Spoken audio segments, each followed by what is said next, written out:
समिति की तरफ से अब से ठीक थोड़ी ही देर बाद रिजल्ट जारी किया जाएगा और एक नया रिकॉर्ड कायम करेगी बीएसईबी बोर्ड। दोपहर 12 बजे बीएसईबी दफ्तर से मैट्रिक का रिजल्ट जारी होगा। शिक्षा मंत्री सुनील कुमार, शिक्षा विभाग के एसीएस एस सिद्धार्थ और बोर्ड के अध्यक्ष आनंद किशोर रिजल्ट जारी करेंगे। मैट्रिक के रिजल्ट से पहले 15,85,000 छात्र छात्राओं की धड़कनें बढ़ी हुई है और इस बार की परीक्षा में छात्रों की तुलना में छात्राओं की संख्या ज्यादा बताई जा रही है। आपको बता दें कि 17 फरवरी से 15 फरवरी तक मैट्रिक की परीक्षा ली गई थी और बीएसईबी एक बार फिर सबसे पहले रिजल्ट जारी करने का रिकॉर्ड बनाने जा रहा है। न्यूज 18 पर आप सबसे पहले रिजल्ट देख सकते हैं। अगर वेबसाइट बीएसईबी की किसी भी मायने में काम नहीं करती है, होता है कई बार ऐसे जब रिजल्ट के लिए अभ्यर्थी वेबसाइट पर जाते हैं लेकिन वो वेबसाइट पर रिजल्ट नहीं देख पाते क्योंकि एक साथ बहुत सारे अभ्यर्थी उसी वेबसाइट को खोल रहे होते हैं। तो ऐसे में आपके लिए हमारी तरफ से एक सुविधा है, hindi.news18.com पर जाकर आप मैट्रिक का रिजल्ट देख सकते हैं। तो न्यूज 18 की तरफ से सबसे पहले रिजल्ट दिखाया जाएगा। बड़ी खबर आपको बता रहे हैं, बिहार विद्यालय परीक्षा समिति एक बार फिर नया रिकॉर्ड कायम करने जा रहा है। और इस पूरी खबर के अधिक जानकारी के साथ न्यूज 18 संवाददाता पटना से रजनीश कुमार हमारे साथ फोन लाइन पर है। रजनीश, बहुत ही खास दिन उन छात्रों के लिए, उन अभ्यर्थियों के लिए जो इंतजार कर रहे हैं आज के रिजल्ट का। जाहिर सी बात है अब बहुत ज्यादा वक्त नहीं है और एक नया रिकॉर्ड बिहार बोर्ड की तरफ से कायम किया जाएगा।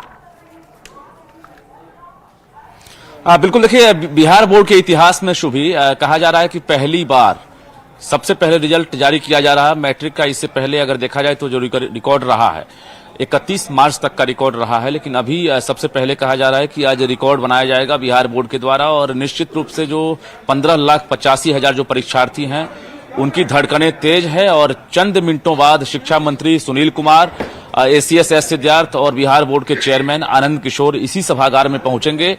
और जरा हम कैमरामैन सुबोध से कहेंगे जरा दिखाइए ये सभागार की तस्वीर, और यहीं से सीधे रिजल्ट की घोषणा की जाएगी और लैपटॉप में बंद रहेगा रिजल्ट और लैपटॉप में एक क्लिक करते ही 15,85,000 जो परीक्षार्थी हैं उनके भविष्य का एक तरह से फैसला कर दिया जाएगा। यानी मैट्रिक परीक्षा सबसे पहला प्लेटफॉर्म होता है किसी के जीवन काल का, जहां से टर्निंग पॉइंट है कि आखिर आगे क्या करना है। इंटर से ज्यादा महत्वपूर्ण मानते हैं लोग क्योंकि यहीं से जो है टर्नओवर होता है। और निश्चित रूप से आज 15,85,000 जो परीक्षार्थी हैं उनकी धड़कनें तेज होगी और हमारी और आपकी भी बारी आई होगी। जब मैट्रिक का इम्तिहान हुआ था और रिजल्ट की जब बारी थी तो किस प्रकार से उत्सुकता से रिजल्ट का इंतजार किया जा रहा था। कुल मिलाकर छात्राओं का जो प्रतिशत है आज उपस्थिति में देखा जाए अगर परीक्षा में तो ज्यादा रहा है छात्रों की तुलना में, और छात्र जो हैं उनकी संख्या छात्राओं से कम है। ये कहा जा रहा है कि धीरे धीरे सरकार की तरह तरह की योजनाएं जो चलाई जा रही है बालिका शिक्षा को लेकर, उसका ये जीता जागता उदाहरण है, असर है कि छात्राओं का प्रतिशत बढ़ रहा है, छात्र का प्रतिशत कम हो रहा है। इस बार भी एक बार फिर से बेटियां परचम लहराती हुई नजर आएगी क्योंकि जैसे हमने देखा था कि इंटर का जब रिजल्ट आया तो चाहे कोई भी संकाय क्यों ना हो, तीनों संकायों में जो छात्राएं हैं उनकी तरफ से परचम लहराया गया। और इस बार भी जो छात्राओं की संख्या है परीक्षा में बैठने वाली वो ज्यादा है। तो जाहिर सी बात है एक बार फिर से इसका इंतजार करना होगा। अब से थोड़ी देर बाद ये सब कुछ क्लियर हो जाएगा कि किसने एक बार फिर से बाजी मारी है।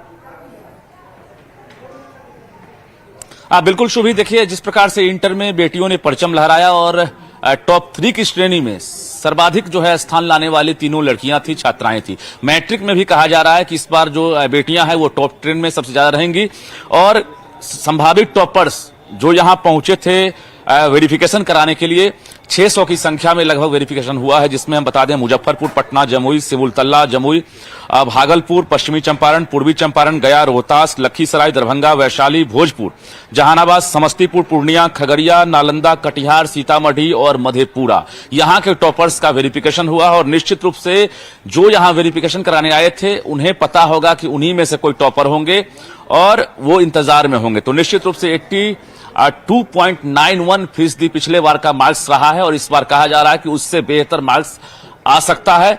जो रिजल्ट का पासिंग परसेंटेज है उससे बेहतर हो सकता है। तो देखना यह है कि चूंकि छात्रों और छात्राओं का जो प्रतिशत है पिछले साल की तुलना में ज्यादा रहा उपस्थिति का, परीक्षा में शामिल होने का, ऐसे में रिजल्ट का जो पासिंग परसेंटेज है उसमें भी इजाफा होने की पूरी संभावना है। महज 20 मिनट के बाद शिक्षा मंत्री पहुंचेंगे और रिजल्ट की घोषणा होगी। शुभी और रजनीश, वहां पर 3 अलग अलग कुर्सियां लगाई गई है। जब इंटर का रिजल्ट जारी हुआ था तो इन तीनों पर अधिकारी बैठे हुए थे, चाहे वो शिक्षा विभाग के हो या फिर एसीएस की बात कर ली तो वो भी मौजूद थे। तो क्या आज फिर से वही रूप देखने को मिलेगा, वैसे ही रिजल्ट जारी किया जाएगा लैपटॉप लेकर उसी माध्यम से? बिल्कुल वही प्रक्रिया है जो रिजल्ट जारी करने की जो प्रक्रिया है कि पहले एक लैपटॉप आता है और लैपटॉप में एक क्लिक करने के बाद रिजल्ट की घोषणा होती है बिहार बोर्ड के वेबसाइट पर। और सबसे पहले हम बता दें, न्यूज 18 के वेबसाइट पर रिजल्ट देख सकते हैं और यहीं पर तमाम जो एक तरह से मंत्री रहेंगे या चेयरमैन रहेंगे या एसीएस रहेंगे यहीं मौजूद रहेंगे। और काउंटडाउन शुरू है, हमने बार बार कहा काउंटडाउन शुरू हो गया है। कल ही बिहार बोर्ड ने जैसे रिलीज जारी किया कि कल दोपहर 12 बजे रिजल्ट जारी होगा, उसके बाद निश्चित रूप से सभी की निगाहें टेलीविजन पर टिकी हुई है और बिहार बोर्ड की वेबसाइट पर भी टिकी हुई है कि जैसे ही एक क्लिक हो उसके बाद हम रिजल्ट देख सकें। और कहा जा रहा है कि शनिवार है और कल रविवार है, तो निश्चित रूप से छुट्टी के दिन अक्सर रिजल्ट जारी नहीं होता था। तो एक संभावना थी पहले भी कि 31 से पहले रिजल्ट जारी होगा और हमने कहा था 29 मार्च को ही रिजल्ट जारी होगा और वो दिन आ गया है और निश्चित रूप से चंद मिनटों बाद वो चीज देखने को मिलेगा जिसका लाखों परीक्षार्थी इंतजार हम सभी को है और उन सभी परीक्षार्थियों के दिल की धड़कनें बढ़ी हुई है क्योंकि अब समय ज्यादा नहीं है। सबसे पहले न्यूज 18 पर आप रिजल्ट को देख पाएंगे। बहुत बहुत